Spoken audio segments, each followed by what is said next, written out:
Today's lesson is about balancing chemical equations. I highly recommend that you start with a PhET simulation called Balancing Chemical Equations. The introduction does a really nice job of showing you how to balance equations using particles. You will see the balanced chemical equation here at the bottom, and you will start to increase the number of nitrogen molecules, the number of oxygen molecules, and then you'll increase the ammonia molecule. You'll then take a look and you will see that there are 2 blue nitrogens on the reactant side and only 1 nitrogen over here on the product side. You need to have 2 blues on both sides, so we will up the product side, so now that we see 2 blue particles on both sides. Now looking at the reactant side, we only have 2 white particles for hydrogen, but on the product side, we have 3 hydrogens and 3 hydrogens for a total of 6. So we must increase until we have 6 particles on both sides. This reaction works, a smiley face appears, and I know I have the right equation. So the coefficients of 1, 3, and 2 are what are needed to balance this reaction. After trying the introduction, clicking on the bottom, you have different levels to play. I encourage you to start with level 1 and move through to level 3. As we move to paper pencil activities, we don't have the luxury of having different particles in front of us. We have to do some mental math. So to begin, I have a list of hints that I use when I balance chemical reactions. I always remind myself to work left to right. If metals are present, balance the metals first. If polys are present, balance them next. If you have non-metals like carbon, phosphorus, sulfur, balance them, but leave hydrogen and oxygen to the end.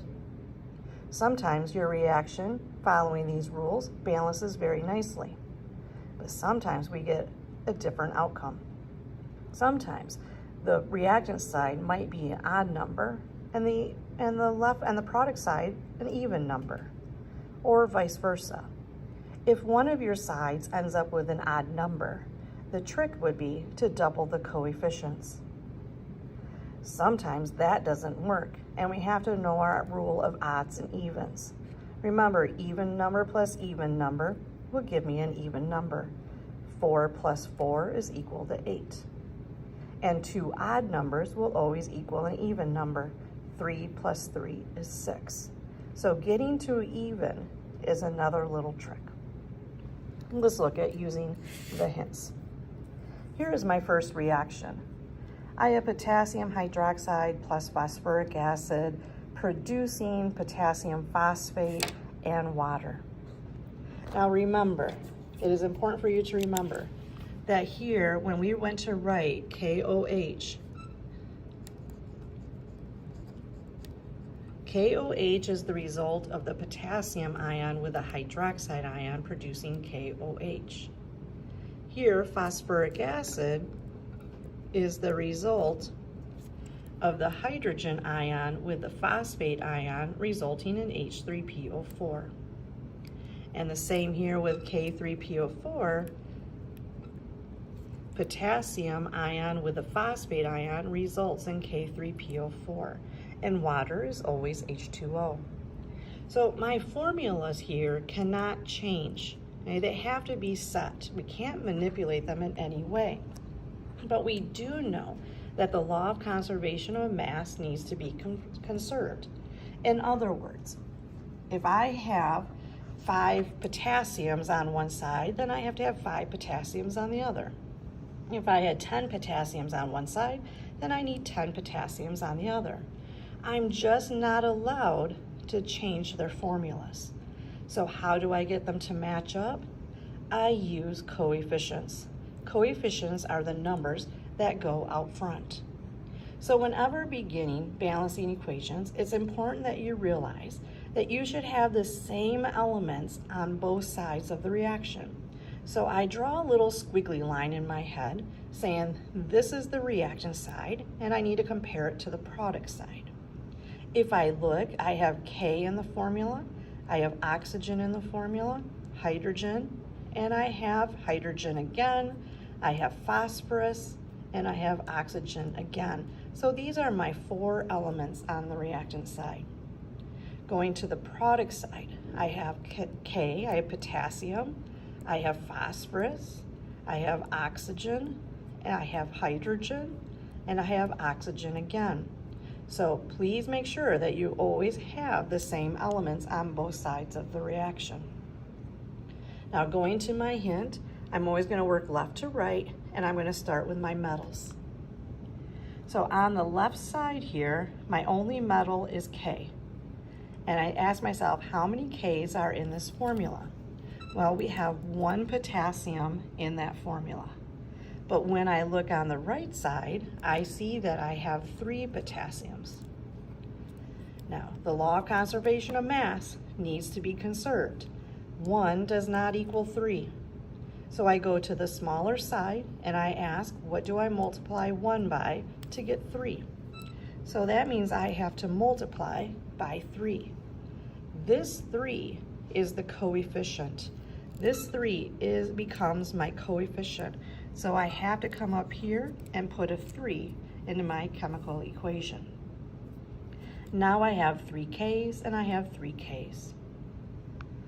I've taken care of my metals. I look to see if I have any polys. Well, here I have the hydroxide ion, but I don't have hydroxide over here, so I can't do that poly.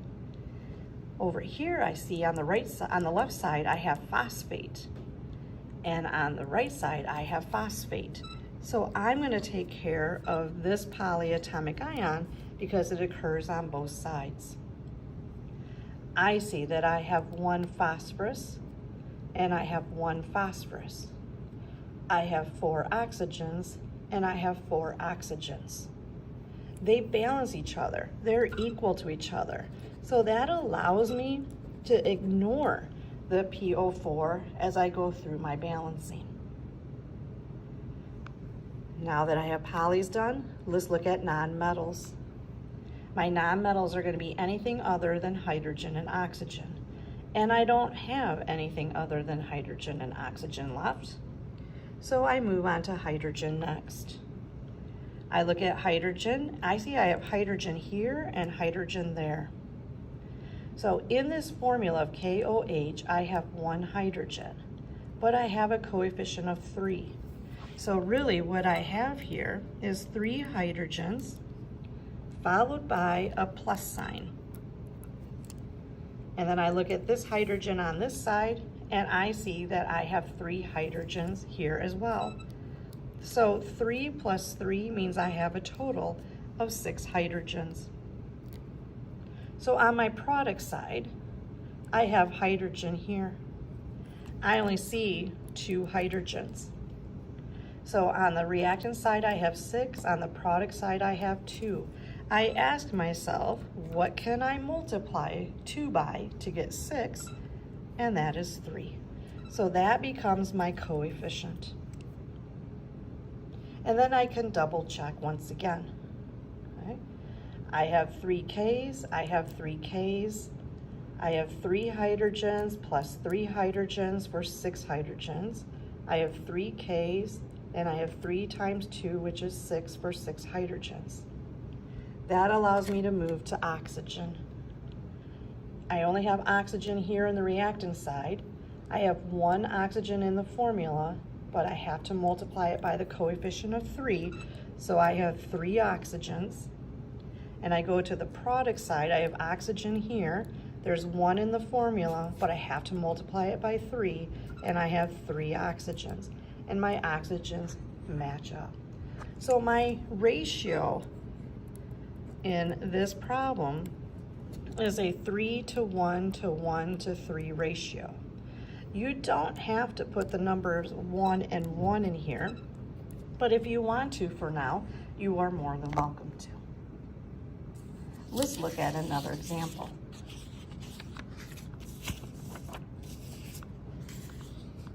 Let's look at C3H8.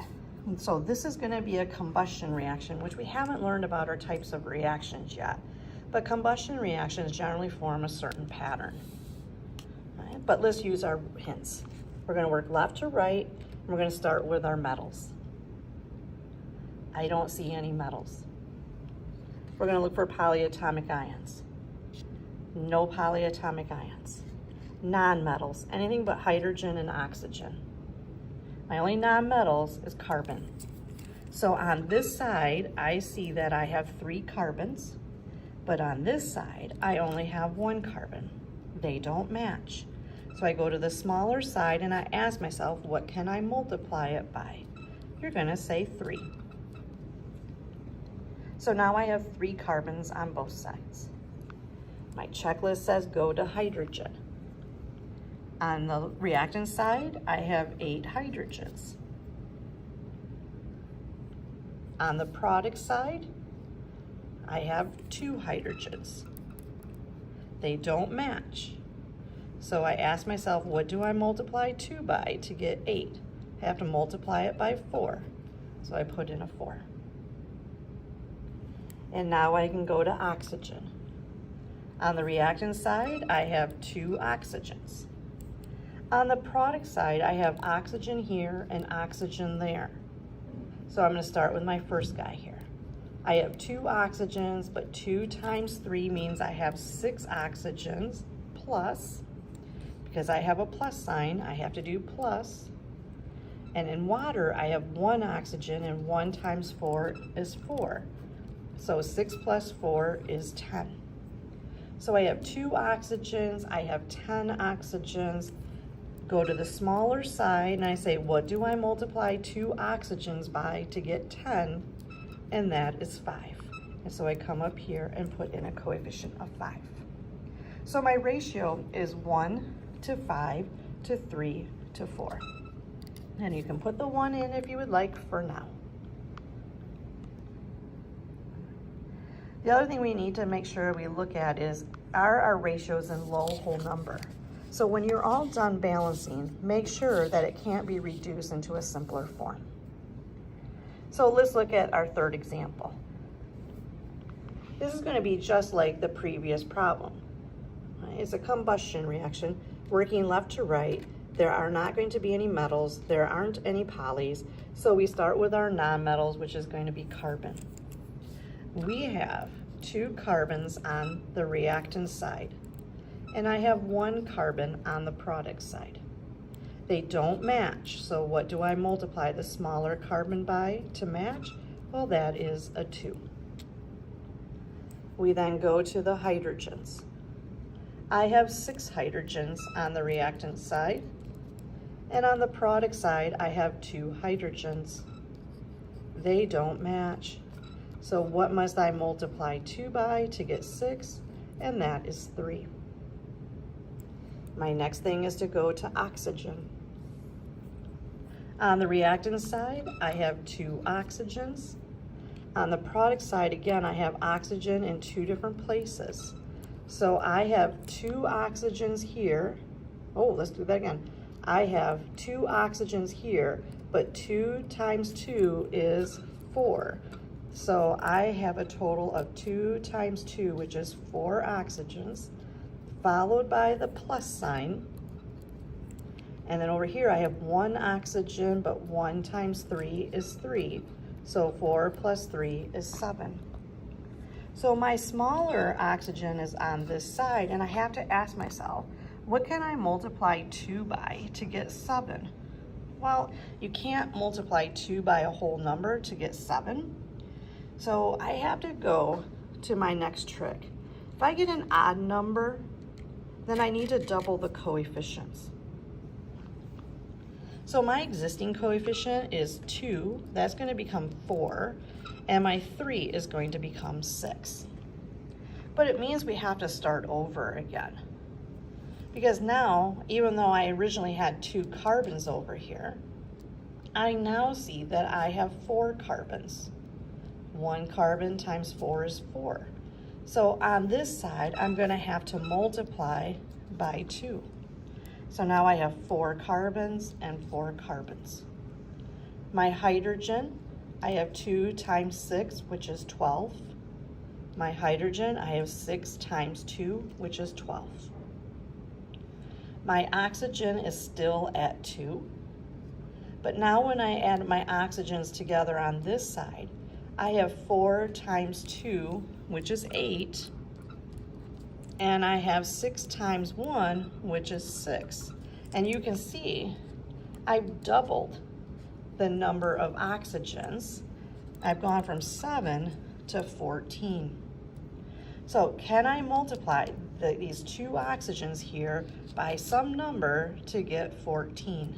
And that answer is yes, it would be 7. So even though I originally got stuck with an odd number here, that odd number is used to balance my equation. Let's look at another example of how we can use the doubling effect. I'm going to look at question 7 here. So balancing this guy, working left to right, working with my metals. I have aluminum. I have 1 aluminum to 1 aluminum. I then look for polys. I don't have any polys. I look for my non-metals, anything but hydrogen and oxygen. So I've got chlorine and I have chlorine. So I have 1 chlorine to 3 chlorines. So that means I have to multiply this guy by 3. So I now have 3 chlorines to 3 chlorines. Then I can go to my hydrogens. Now on the left side, on the reactant side, I have 3 hydrogens. And on the product side, I have 2 hydrogens. So my aluminums and my hydrogens are balanced. Sorry, my aluminums and my chlorines are balanced, but my hydrogen has 3 and my other hydrogen has 2. I have an odd number. So the rule is, if you have an odd number, double the coefficients. So right now, the only coefficient I have in place is the 3. So let's make that a 6. And we have to start back over again. So we still have 1 aluminum, 1 aluminum. But my chlorine, I have 1 chlorine times 6, so I have 6 chlorines. And over here, I have 3 chlorines. So that means I have to multiply this guy by 2, so I can get 6 chlorines. Now putting that 2 out front means I have 2 aluminums. So I have to put in a coefficient of 2 on this side to get 2 aluminums. Now let's check our hydrogens. I now have doubled it, so I'm at 6 hydrogens. And over here, I'm still at 2 hydrogens. What can I multiply 2 by to get 6? Well, I can multiply it by 3. So my ratio here is 2 to 6 to 2 to 3. And it's in a low whole number ratio. Well, doubling is a really neat trick to be able to use, but sometimes doubling doesn't solve the problem. So let's look at one last example here. We're going to start working left to right. We're going to start with our metals. My metal is Fe. I have 2 irons. I have 1 iron, so I put in a coefficient of 2. I go to my non-metals, anything other than hydrogen and oxygen. That would be carbon. I have 1 carbon, 1 carbon. Great. Now I go to oxygen because there's no hydrogen in here, so let's go to oxygen. On the reactant side, I have 3 oxygens plus 1 oxygen, so I have 4 oxygens over here. And on the product side, I have 2 oxygens. Well, this looks like it's going to work out great because I could multiply this guy by 2 and that would balance my oxygens. But we have a problem because now by putting that 2 up front, I now have 2 carbons. And over here, I only have 1. So you might think, well, I'll just put a 2 in front of that and that should balance. But it doesn't work because you have 2 oxygens now here And originally you started with 3 oxygens plus 1 oxygen to get the 4. But when you put that coefficient in front of here, you still have the 3 oxygens, but now you have 2 oxygens for a total of 5. So you have 5 oxygens now on the reactant side, but you only have 4 oxygens on the product side. So you can't multiply 4 by any whole number to get 5. So our trick was, if you get an odd number, double the coefficient. Well, that's not going to work here. So we're going to look at our last rule. We know that an even plus an even gives us an even, and an odd plus an odd gives us an even. This worked out so well in the first round because we had an odd plus an odd that gave us an even number. But when we rebalanced here to get our carbons to balance, that changed my oxygen here to an even number. So an odd plus an even gave me an odd number. And I want to get rid of that odd number. So that means that this oxygen here can't be an even number. We have to change it to an odd number. So the next smallest odd number after 1 is 3. If I make that a 3, now I have 3 oxygens plus 3 oxygens. And 3 plus 3 gives me 6. So if I just looked at this 2 oxygen here, what could I multiply 2 by to get 6 oxygens? Well, you would say 3. And voila, that works out perfectly because I have 2 irons to 2 irons. I have 3 oxygens plus 3 oxygens for 6 oxygens. I have 3 times 2 for 6 oxygens. And I have 3 carbons plus 3 carbons to balance out. So my ratio here is 1, 3, 2,